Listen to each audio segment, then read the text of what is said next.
Welcome guys to another realistic game. Today I'm flying out the D4Y1, the Japanese dive bomber with the inline engine, and I really like this plane overall. Even though not for what it is, well, it was made for. It's a horrible bomber, which has, in my opinion, there's no reason anybody should fly this as a dive bomber. But the flight performance of this plane is incredible, especially in this D4Y1 version, which only sits at 2.7 in realistic.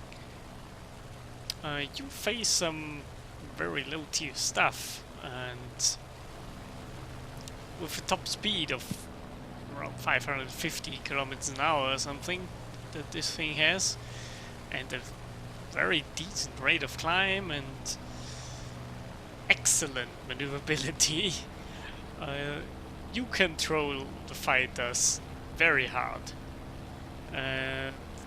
If the Japanese had fitted some 20mm cannons on this, or even 12.7mm machine guns, this would be one of the best low-tier fighters in the Japanese tree. Sadly they haven't, so they only fitted 7.7mm machine guns, and yeah, I think you will see in this battle how bad they are. And also, don't try to use it as a fighter too much, as long as you don't have the improved machine guns mounted, because they also overheat in seconds. So we start off at diving after a Corsair, using stealth rounds here, and I'm shooting terrible. That's the only problem with this, is when at high speeds, it is pretty hard to get the guns on target with this plane. Somehow it doesn't want to straighten out the airframe, or it doesn't want to change direction of the fuselage, let's put it that way.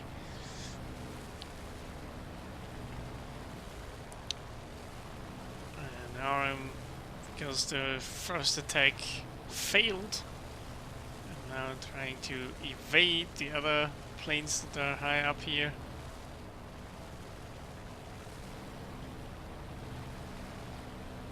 And even when you are unable to shoot something down because of your bad armament, well, don't be sad about it, because this is if you use it as a fighter, it is a support fighter, and you are not supposed to carry with a dive bomber, at least in my opinion, so it should be that good. But pretty much no plane that is a mono-wing fighter on the Allied side will be able to outmaneuver this, apart from maybe a Spitfire. I outmaneuvered the Yak-1Bs, for example. They have no chance. And I also think that this thing can hold the energy better than the Yak-1B, which is a bit crazy, but I think it does, but don't quote me on that. First I was thinking, well, should I go after the P-38, but that thing is too fast. So I decided to just dive down and help my team out against these two XF-5Fs and the P-51, which are very dangerous planes.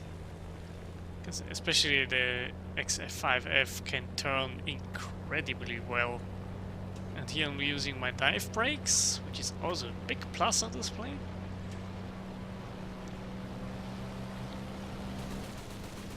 Get some hits in, but yeah, nothing critical as well.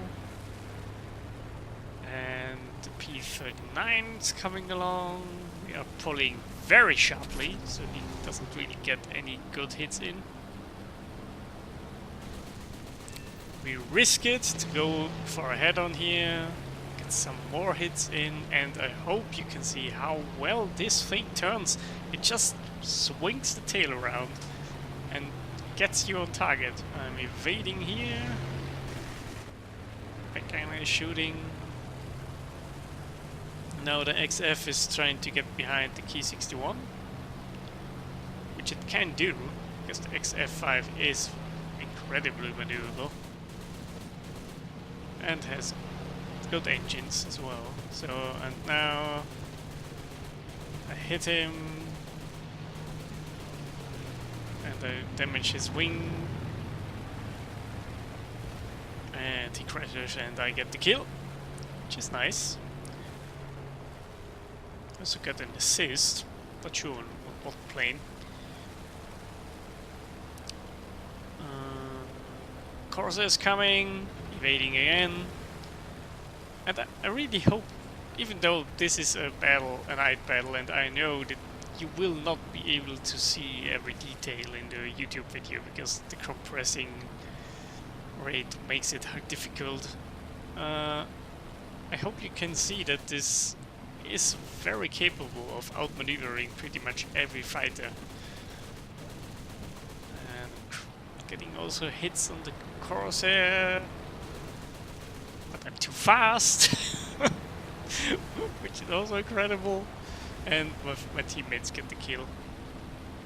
P-38, also getting some hits on the P-38.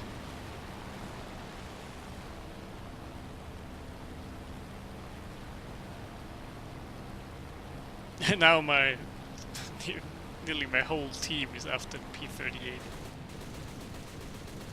I also get them some more good hits. But yeah, it is hopeless with those 7.7s. You really have to be lucky to get a pilot snipe, or maybe get the damage threshold on some components so high that the plane's maneuverability and ability to be flown by the pilot will be hindered very, very much. So you have to be very lucky, even if you shoot correctly at wings and at the cockpit with those 7.7s. So it now looks pretty good for us. We only have one player. We are second on the team with a dive bomber used as a fighter. I dropped the bombs, by the way. I had a 250 kilogram bomb when starting the match, but I just threw it away. No reason to carry it in this plane. We'll switch forward now until we track down the last enemy. And here we are. He landed on the carrier and just took off some 1 or 2 minutes ago.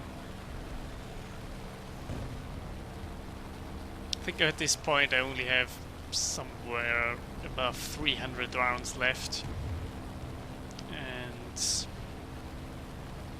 yeah, was still hoping for an assist here, to be honest. I never expected to shoot down a Corsair, which has a very tough structure with these machine guns. You can see it picks up speed very well, even a bit too well for this situation here. I just cannot get the guns on target. But quickly kill some speed with some crazy maneuvers. At this point the Corsair is just doomed. Cannot get away from a zero. I get some very good hits on the wing. But apparently it isn't enough. And the Key 61 shoots down the Corsair, which gives me another assist. And I think it also showed that yeah, you can throw the enemy pretty well in this plane. It is very fast for a dive bomber at low tiers. It is very maneuverable. You have very few planes to worry about, and the air spawn gives it very good ability to dive on enemies and pick up some speed.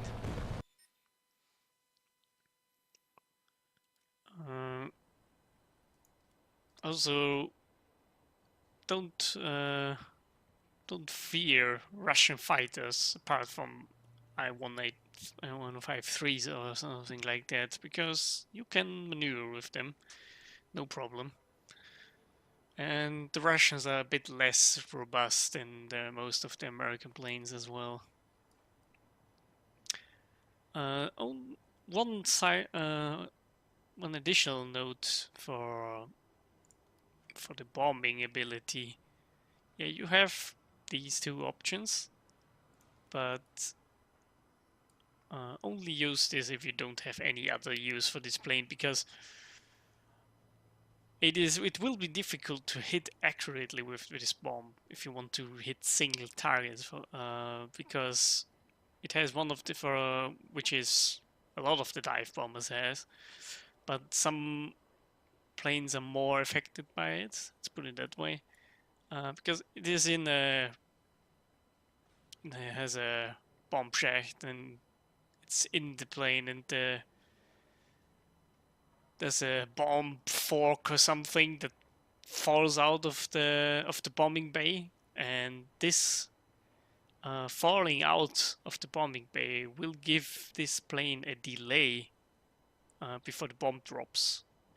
So if you're not familiar to the delay that this plane will have for the bomb drop, you will miss pretty much all your bombs if you have to hit a single point target like a pillbox or a tank. So you will need some practice if you want to use it as a dive bomber, in my opinion. So, especially in realistic, use it as a fighter. You will have some fun in it, even if you maybe don't really shoot many planes down because of the bad guns.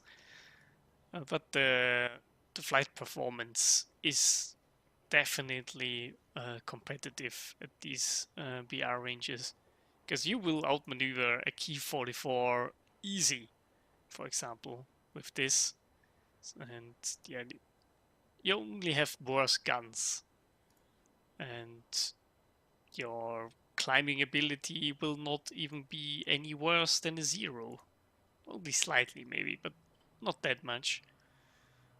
Even though it's only rated 9.3 meters a second, I wouldn't be so sure about that. It climbs pretty well. Same goes for the D4Y2 as well.